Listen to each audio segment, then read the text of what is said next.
Ukraine waited for Russian defenses to relax and then shattered one of Moscow's most critical supply corridors from within in under 10 seconds.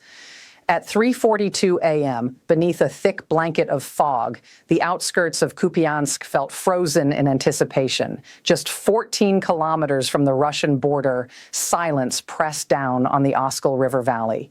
No alarms, no sirens, only floodlights humming over steel rails and freight cars loaded with weapons, fuel, and ammunition Russia believed were untouchable. This was not a frontline target. This was the spine of Russia's eastern logistics network. Ukraine's objectives were precise: a 700-foot steel railway bridge spanning the Oskol River and the massive freight transfer yard to the south, where Russia funneled millions of dollars worth of artillery shells, fuel, and equipment toward the Lyman and Siversk fronts every single day. Russian commanders treated this corridor as sacred ground. To protect it, Moscow layered the area with some of its most trusted systems. On a raised embankment overlooking the river sat a Pantsir S-1 air defense unit, its twin cannons angled skyward, missile racks live.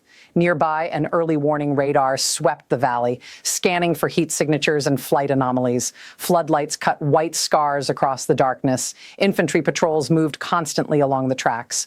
Russian troops called it their Iron Heel, the place where Ukrainian precision strikes would finally fail. But belief is not defense.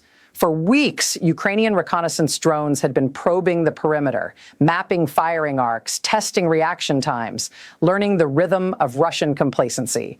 And on this night, Ukraine chose the moment when vigilance dipped just enough. The tension snapped when radar screens flickered, low, fast, closing.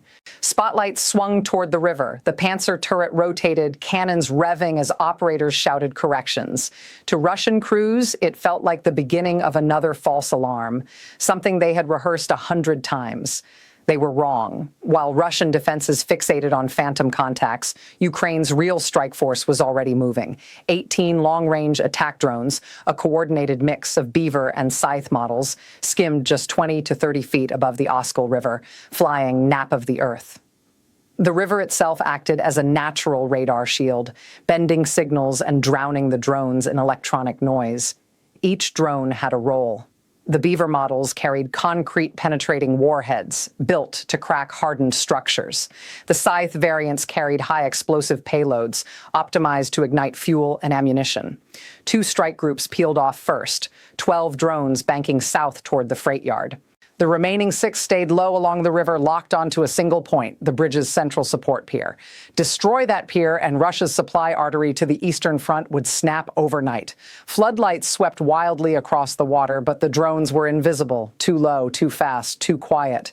Radar operators dismissed the noise as clutter.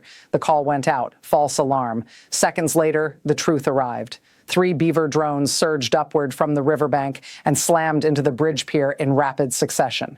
The first punched deep into reinforced concrete before detonating. The second tore open the rebar cage. The third delivered the killing blow. Concrete burst outward in fire and dust. Steel screamed. The valley shook. Russian crews reacted on instinct. The Panzer spun, cannons firing blindly into fog. Infantry opened fire with rifles.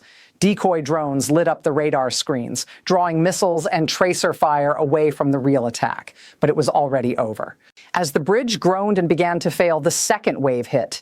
12 drones swept over the freight yard like metallic hornets. One struck a diesel tanker. The explosion instant and brutal. Fuel tanks ignited in sequence. Fire raced across the yard.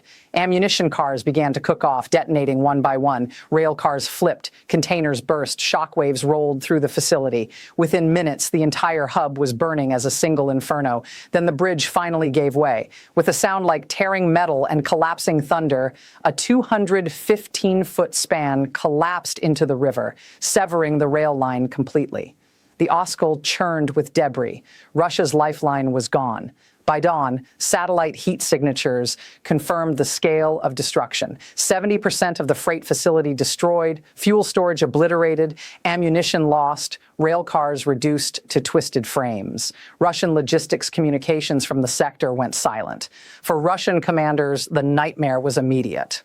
With the bridge down and the yard destroyed, the primary supply route to the Lyman-Siversk front vanished. Analysts estimate weeks to restore even partial rail service. Until then, everything must move by truck. Along exposed roads nearly 100 miles longer, roads now fully within range of Ukrainian drones and strikes. This was not spectacle. This was surgery. Ukraine removed a single node and amputated an entire supply system. And the lesson echoed far beyond Kupiansk. This was not achieved with bombers or armored columns, but with low-cost drones, precision planning, and perfect timing. Tens of thousands of dollars in hardware erased hundreds of millions in infrastructure. In modern war, supply lines are not protected by distance or fortifications. They are protected only by staying unseen.